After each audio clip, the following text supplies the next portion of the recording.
Hi, I'm Dr. Vikram Singh. I originally belong from Punjab, Amritsar. I did my MBBS from the University College of Medical Sciences, Delhi University. After that, I came to the Maulana Azad Medical College to do my MD in pharmacology. During these 3 years in this particular department, I developed a keen interest in data analytics and corporate healthcare. It is to pursue this particular thing that I explored a few options, and giving GMAT and doing an MBA was one of the preferred options which I explored. Fortunately, I've been able to secure an admit in the Indian School of Business for the class of 2021. I'll be joining the Mohali campus from April onwards. Actually, over the past 1 year or so, I've developed this keen interest in data and its uses in healthcare. I started a small firm which is called FastStat, which deals with clinical healthcare analytics. So as I've moved ahead with this firm, I've realized that not only my domain skills would hold immense importance, but it will also be very critical for me to know the nitty-gritties of management, finances, strategy making, which would take this whole organization forward in a more comprehensive and successful manner. That's where I think Indian School of Business, or for that matter any other MBA, would provide me that sound knowledge and technical skill to achieve this. For doctors in general, they're always involved in resource handling, resource management, from the wards, logistics in their wards and the hospital setups, to manpower and roster making. Everything involves management. And so apart from the healthcare domain skills that they possess, a management degree would definitely augment their ability to successfully handle these institutions. I think MBA is one of the less explored options for doctors currently in India. All the doctors are currently involved in resource management apart from the core medicine that they practice. 5 years down the line or 10 years down the line, we all would be involved in a healthcare setup or an institute or a research setting where we'll be not only doing the core technical medicine, but we'll also be handling a lot of manpower, resources, logistics. So it makes all the more sense for us doctors to learn this skill, because doing this while getting involved in this would not make sense. It's good to have a basic understanding of these concepts and doing things right from the word go. As far as I am concerned, I started a small venture while I was doing my MD in Maulana Azad Medical College. This particular venture deals with the healthcare analytics, and apart from the healthcare knowledge that I already possess, I have to develop some domain skills which concern the leadership, strategy making, finances, and that's where I think that MBA holds immense potential and immense use for me. So that's why I think that doctors, it is going to become imperative in the coming time that MBAs would be required for doctors who would be involved in a lot of activities apart from the core healthcare. While preparing for my GMAT, I had two things in my mind. First was, I wanted to know what kind of abilities would the GMAT exam test, and second was, what are the areas which I have to focus on. During this preparation, I realized two things. One is that GMAT exam is not about that rigor and as working as hard as you're required in, say, an exam like CAT.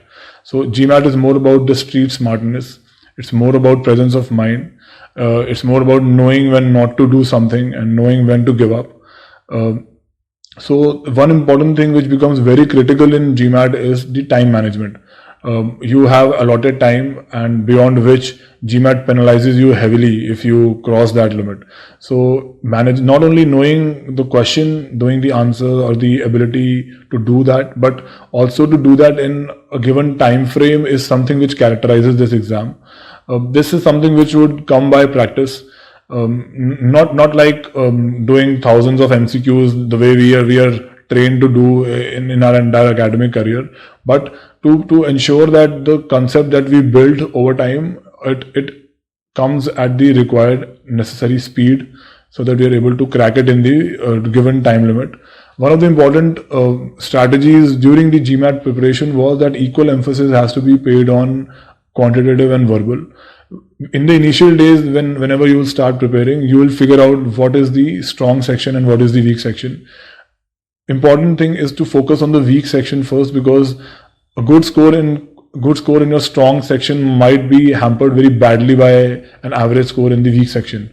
So this was something I suffered in the first my GMAT exam, when my verbal score wasn't that great. So I specifically worked on it in my second attempt. The strategy that I followed in my second GMAT attempt was to go ahead with the weaker section upfront, because that is the time when you are fresh, and if you've taken the morning slot, then your mind is fresh and you are sitting with the exam with a blank mind. Your weaker section would deserve more attention compared to your stronger one, which can be handled aptly by you. This was what I followed in the subsequent attempts that I gave for my GMAT. If we talk specifically about the two sections, the verbal and the quant, verbal section, the three types of questions that are there, I find the sentence correction as the most important and the most scoring ones. The reading comprehension questions can be equally scoring, but the understanding of the overall concept has to be there for an RC. This is not the pattern which is followed by the other exams, where a straight pick and drop approach can be followed. Here you'll have to understand what the paragraph is trying to say. CR questions again are based more on common sense.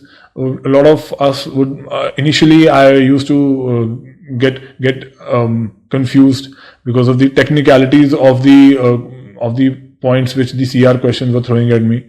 Later on in the preparation phase, I realized that over and above the technicality, it is the common understanding of what the CR question is trying to tell you.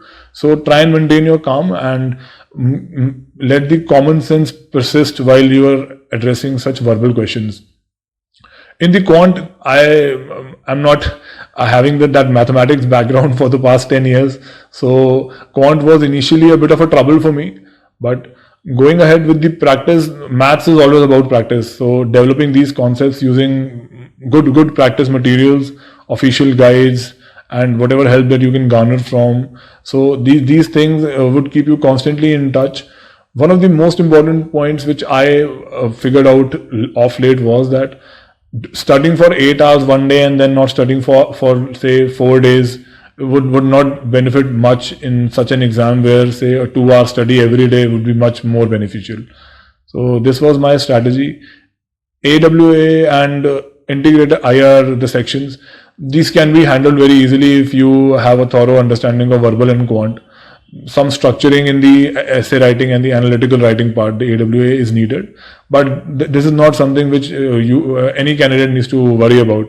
If you have a strong hold on verbal, then you will automatically be able to sail through that. So this was my strategy for each and every section of GMAT exam.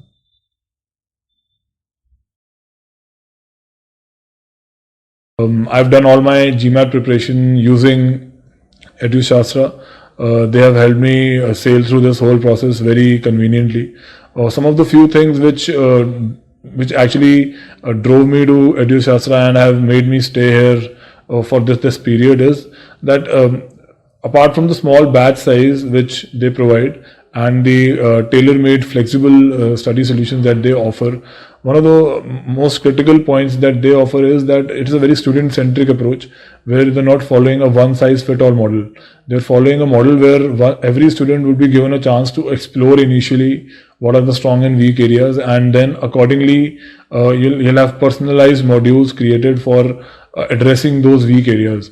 I initially did not get a hang of this model for some time, but very soon I realized that it is this model which helped me sail through the verbal problems which I was facing after my GMAT first attempt.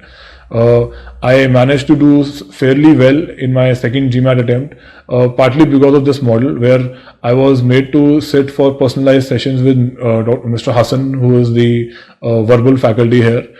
He, along with Mr. Kushal, who is the in charge of the operations, they created personalized modules for me, specifically aimed at not only addressing my weak areas, but further strengthening my stronger areas like the quant, which was needed for this score, which could push me into ISB in the coming year. They have a very innovative model which I did not find anywhere else in the market, and that was that a student is free to enter into the course and leave the course as the student deems fit. So if a student is able to understand and feel prepared about the exam in 2 months, then he is ready to leave the course and enter into that testing phase.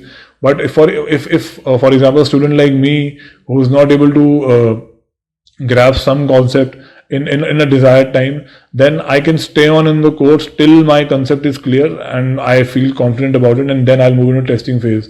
So for each and every student who is enrolled into EduShastra, a different model is followed, a very custom-made solution is created.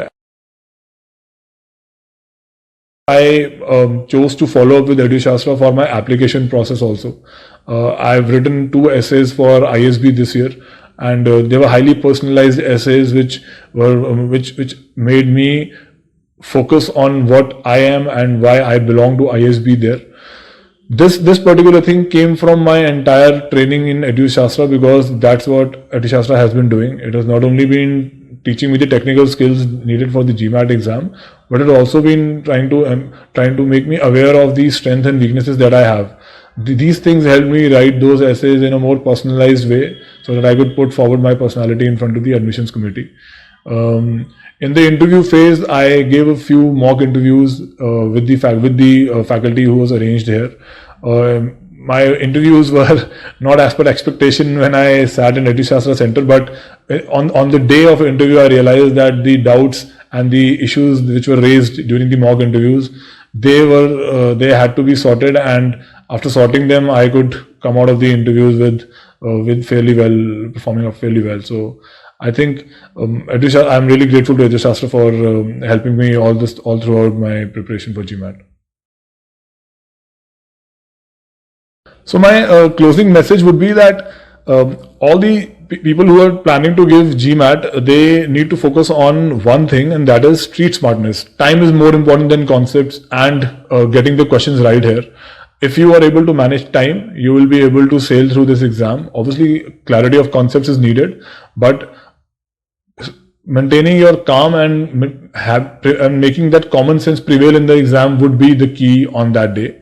For all those doctors who are planning to do an MBA, I think GMAT is that perfect venue, because it opens your world to a totally different world, a totally different area with a lot of innovative ideas, different people who will be coming in touch with you. And this is something which we as doctors need, because often I feel that doctors have started to go into a shell of their own, and we need to innovate in order to make the goals of healthcare more relevant for the people we are trying to serve. So I think that's my message for everybody who's out there trying to give GMAT exam.